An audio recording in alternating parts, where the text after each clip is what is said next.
नमस्कार मित्र हो, स्नेहंकुर देशिंगवर आपले सहर्ष स्वागत। आज आपण पाहणार आहोत वाक्यातील नाम ओळखणे। मित्र हो, मला एक कमेंट आली होती की वाक्यातील नाम ओळखा या विषयावर वाक्य पाठवा।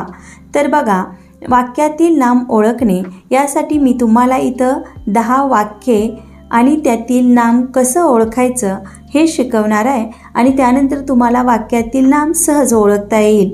आता नाम म्हणजे काय हे तुम्हाला माहीतच असेल, जरी नसेल तर मी डिस्क्रिप्शनमध्ये तुम्हाला नाम म्हणजे काय, नाम कसं ओळखायचं याविषयीचा एक व्हिडिओ जो पहिला बनवलेला आहे त्याची लिंक देते, ती तुम्ही नक्की फॉलो करा।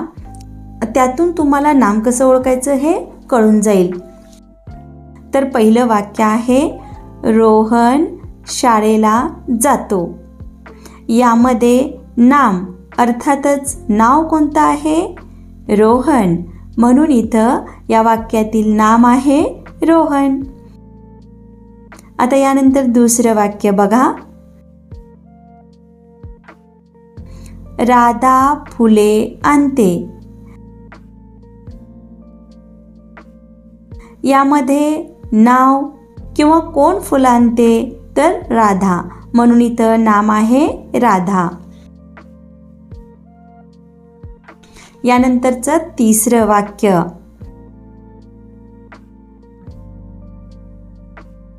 मी वाक्य लिहिते बघा, पुणे एक शहर आहे।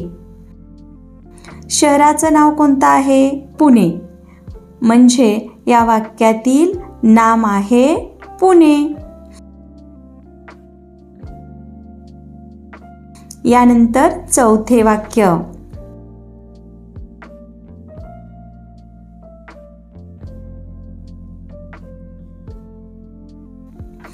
झाडावर चिमणी बसली आहे। यामध्ये नाम कोणतं आहे बघा, तर चिमणी, कारण चिमणी हे पक्षाचं नाव आहे, म्हणून इथं नाम आहे चिमणी। त्यानंतरचं वाक्य पाचवं, एक होता शेतकरी। आता यामधलं तुम्हाला नाम ओळखायचं आहे।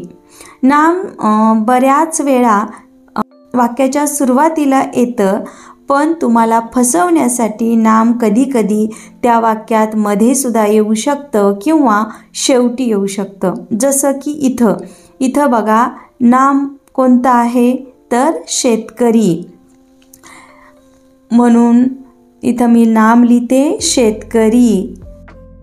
यानंतरचं 6वं वाक्य आहे, राजू पुस्तक वाचतो।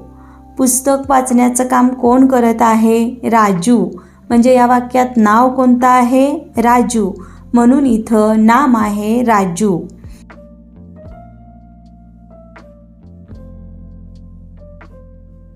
आता यानंतरचं 7वं वाक्य मी लिहिते बघा, आई स्वयंपाक करते। स्वयंपाक करण्याचं काम कोण करत आहे, आई। आई, इथं नाव काय आलेलं आहे स्वयंपाक करणाऱ्या व्यक्तीचं, आई, म्हणून इथं नाम आहे आई। कळालं? आता यानंतर पुढचं वाक्य 8वं मी लिहिते बघा,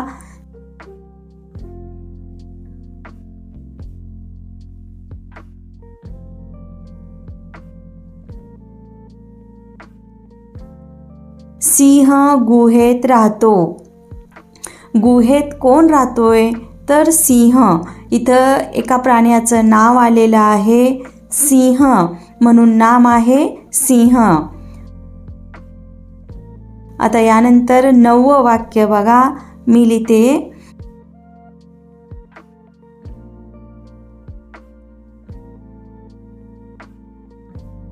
श्रेया हुशार आहे। कोण हुशार आहे, श्रेया, आणि यामध्ये श्रेया हे एका मुलगीचं नाव आहे, म्हणून इथं नाम आहे श्रेया। आणि यानंतर मी शेवटचं इथे एक 10वं वाक्य लिहिते बघा,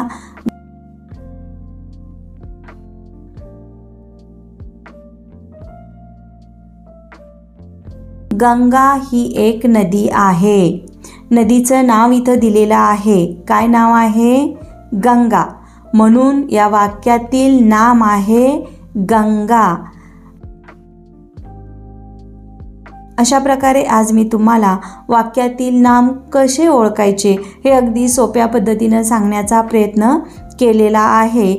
तुम्ही अशाच प्रकारची आणखी वाक्य घेऊ शकता किंवा अनेक वाक्याचा सराव तुम्ही करू शकता आणि तुम्हाला नाम हा घटक चांगल्या प्रकारे समजला असेल असं मी गृहीत धरते आणि इथंच थांबते। धन्यवाद।